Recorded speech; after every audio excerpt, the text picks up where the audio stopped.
జీటీవీటీఎస్ ప్రేక్షకులకు నమస్తే. నేను స్వప్న, జర్నలిస్ట్. గత వారం రోజులుగా జీటీవీలో ప్రసారమవుతున్న ప్రభుత్వ ఉపాధ్యాయునికి తప్పలేదు కుల వివక్ష శీర్షికన ప్రసారమవుతున్న వార్తలకు నకరికల్ పట్టణ పోలీసులు స్పందించారు. ఉన్నతాధికారుల ఆదేశాలతోనో లేక జీటీవీటీఎస్లో వస్తున్న వరుస వార్తలకేనో ఎట్టకేలకు పట్టణ సీఐ రాజశేఖర్ స్పందించారు.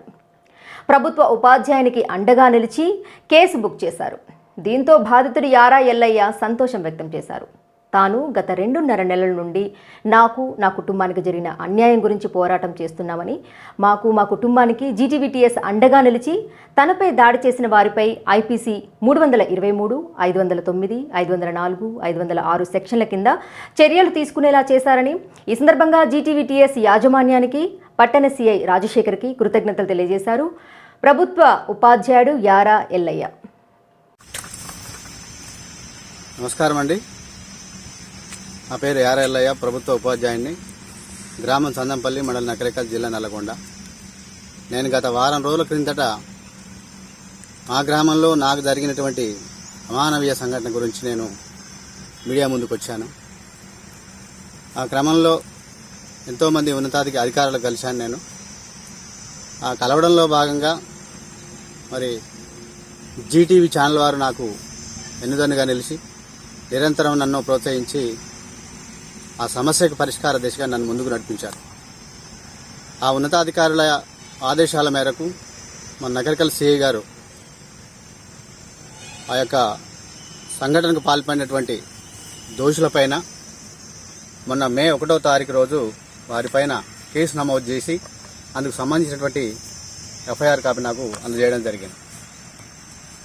మరి వారికి ప్రత్యేకమైనటువంటి ధన్యవాదాలు. మరి ఇలాంటి అనాగరిక చర్యలు జరగకుండా ప్రజల మధ్యన ప్రజల గొంతుకై వెలుగుతున్నటువంటి జీటీవీ యాజమాన్యం మరి సిఇఓ గారు స్వప్న మేడం గారికి ప్రత్యేకమైనటువంటి ధన్యవాదాలు తెలుపుకుంటున్నాను. మరి ప్రజాస్వామ్య వ్యవస్థలో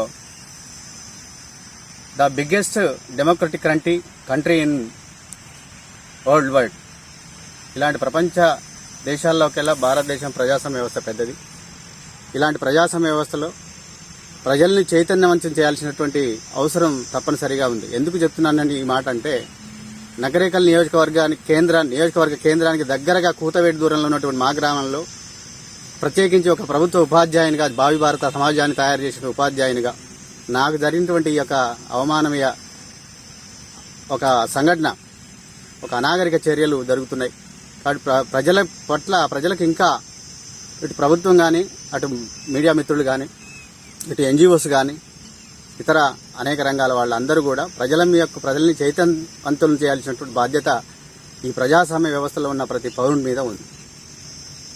కాబట్టి ఇలాంటి పత్రికా మీడియా అనేది ప్రజాస్వామ్య వ్యవస్థలో ప్రధానమైనటువంటి పాత్ర వహిస్తుంది. నేటి సమాజంలో ఎక్కడో మారుమూల ప్రాంతాల్లో జరిగేటువంటి సంఘటనల కంటే జిల్లా కేంద్రం, మండల కేంద్రాల్లో, పరిసర ప్రాంతాల్లో మాత్రం ఇట్లాంటి జరుగుతున్నాయంటే ఆ చర్యలకు పాల్పడుతున్నటువంటి అట్లాంటి అరాచక శక్తులు, వ్యక్తులు ఎవరైతే ఉన్నారో వారి యొక్క చట్టాల మీద కానీ, రాజ్యాంగం మీద కానీ ఎటువంటి గౌరవం లేదని ఈ నా సంఘటన ద్వారా తెలుస్తుంది.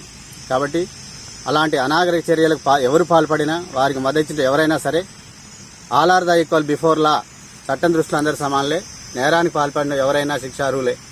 అటువంటి నేటి సమాజంలో అవి సరైనది కావు. ఇంకా మూఢ విశ్వాసాలు, ఒక నమ్మకాలు, మూఢనమ్మకాలు అనేవి జరుగుతున్నాయి. ఆ నమ్మకాల మీద ఉంచి ఇట్లాంటి ఒక ఉన్నతమైనటువంటి మేధోవర్గానికి చెందినటువంటి విద్యావంతుల్ని కూడా అవమానిస్తున్నారు. అవి అందరూ కూడా ప్రజాస్వామ్యంలో ఇట్లాంటి చర్యల్ని ఎవరైనా సరే ఖండించాల్సినటువంటి బాధ్యత ఈ సమాజంలో ఉన్నటువంటి ప్రతి పౌరునికి ఉన్నది. ఆ విధంగా నాకు అధికారుల ఆదేశాల మేరకు ప్రత్యేకించి మన నకరికల్ సిఐ గారు వారి చట్టరీత్యా వారిపైన చర్యలు తీసుకొని ఆ కేసును ముందుకు నడిపిస్తారని కోరుకుంటున్నా.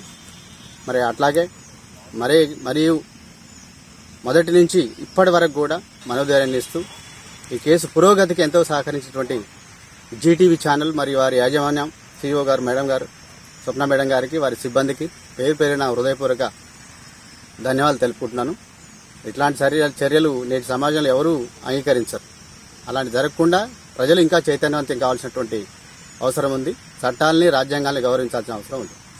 నమస్కారం.